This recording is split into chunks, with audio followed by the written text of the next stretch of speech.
the 45th President of the United States have been shot. America is reeling tonight. Shots have rung out at a rally. A dark new turn for a deeply divided nation. And the world is going crazy. But what if all of this is but a test? See, the moment that everyone was turning on their TVs to see on the news what had transpired, I thought immediately, how will believers react? Will they pass the test? And now, only a few days in, the answer has already become clear, unfortunately. See, there's been a lot of talk about conspiracy. And conspiracy by nature is something that has happened, is happening, and will happen in many areas of the world. But as people rally around Trump as a very controversial figure, to say the least, some idolize him, even to the point of worship, and some hate him with all their being. Some now even saying that he is being anointed as a Levitical priest of Israel because a bullet struck his ear and marked it with blood, comparing it to how blood was applied to the ear, the thumb, and the toe of the Levitical high priest of Israel. Others who are filled with hatred is now saying that, well, he's the beast of Revelation 13 because of a head wound. Many have forgotten the true conspiracy that surrounds all of us, that Satan has deceived the whole world. In the first conspiracy to ever come upon this world, in the Garden of Eden, we see that the snake approaches Eve and tells her that she may eat of the tree and that nothing will happen to her. But we all know that this story is not about a woman and a snake. While Eve was deceived, Adam would be tested. And not only that, their decisions had a ripple effect upon the entire world. And in the same way, when the shooter was deceived by the snake to think that his actions would accomplish something, whatever his motive was, that he would be able to promote his ideology, or that he would be able to take a sort of revenge, or whatever it is.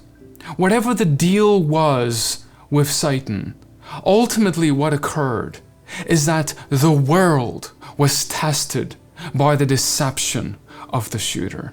While the shooter participated, while the shooter went ahead and pulled a trigger, now all of heaven is fixated upon the world to see how will believers respond, to see what will you do. Will we act with the same deceived heart as the shooter? Will we murder with just a different type of weapon, pulling the trigger with our own mouths?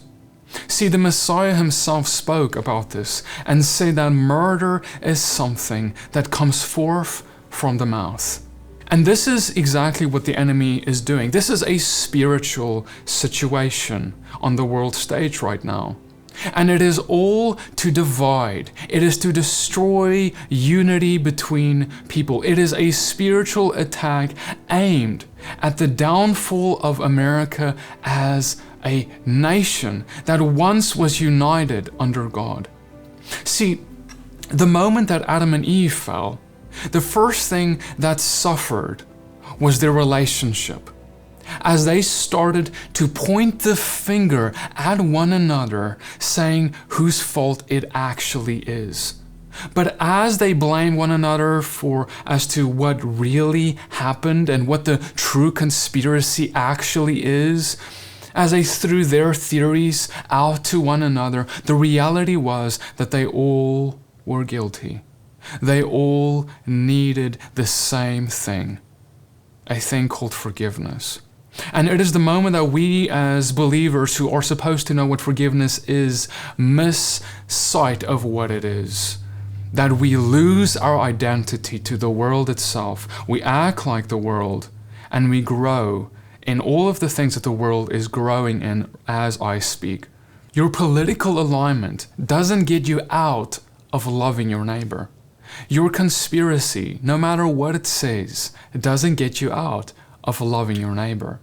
And if your conspiracy or your political alignments causes your heart to grow cold of love, then your religion has become worthless.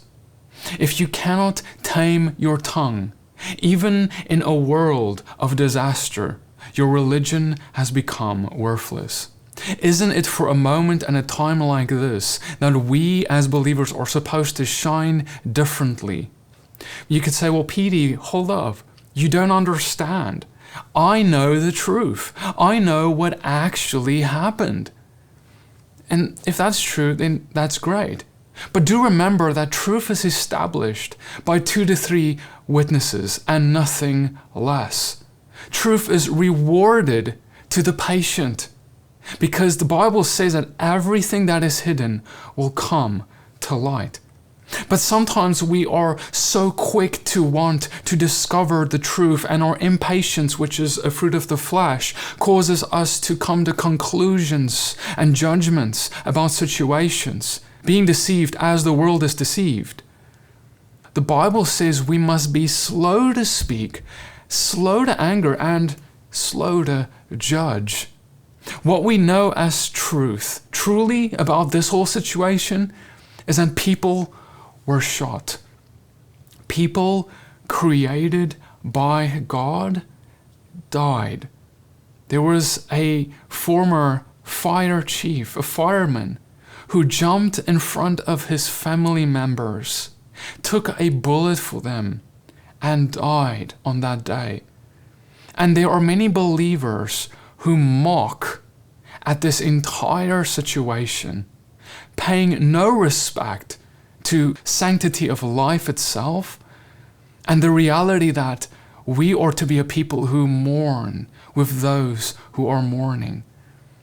You are called to comfort the hearts of the fearful and the confused, to love, to show compassion, to bring peace to all the chaos, to give all an example of integrity with all of the information we are being bombarded with, so all may incline their ear to the gospel within you. That's the only way that we can pass this test. This is how you will come out of this situation on the other side without the judgment of God. You say, Peter, what are you talking about? The Bible says on the day of judgment, people will give an account for every careless word that they speak.